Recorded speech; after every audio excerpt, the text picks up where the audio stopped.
The one unfortunate news is that with the increase in production of aluminum, we are now going to see a vast increase in SO2 emissions. And the company Rio Tinto designed their smelter in such a way that they could have put in scrubbers.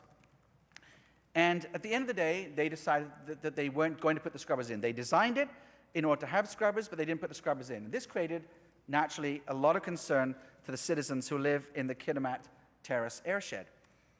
And the decision to allow Rio Tinto to increase their SO2 emissions was made right in the midst of the 2013 election, which I think is very unfortunate to have an important public policy decision. I know it's a statutory decision made by civil servants, not made by politicians.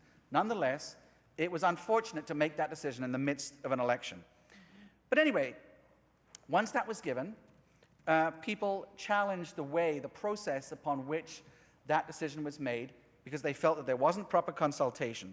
And so there was a challenge to that, and there was a semi-judicial hearing that happened in Kitimat, partly in Kitimat and partly down here in Victoria, where two very courageous women, Emily Taves and Liz Stannis, two teachers, as it may happen, decided to challenge this through the environmental process.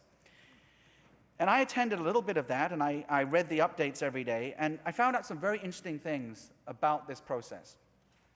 Here's one that should give us all cause for concern. During the process, the Environment Office in Smithers allowed one of their senior scientists to go and work for the proponent, for Rio Tinto. So let's put this into perspective.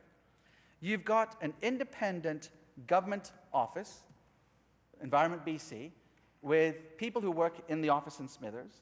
They are there, and their statutory duty is to make sure that it is safe and that all of our environmental laws are passed. And they allow one of them to go and work for the company that they are then supposed to regulate. Now, to me, Honourable Speaker, never mind what the outcome, never mind the fact that perhaps it may turn out, after they have done all of this monitoring, that the SO2 emissions don't have an effect. Let's just say for a second they don't have an effect.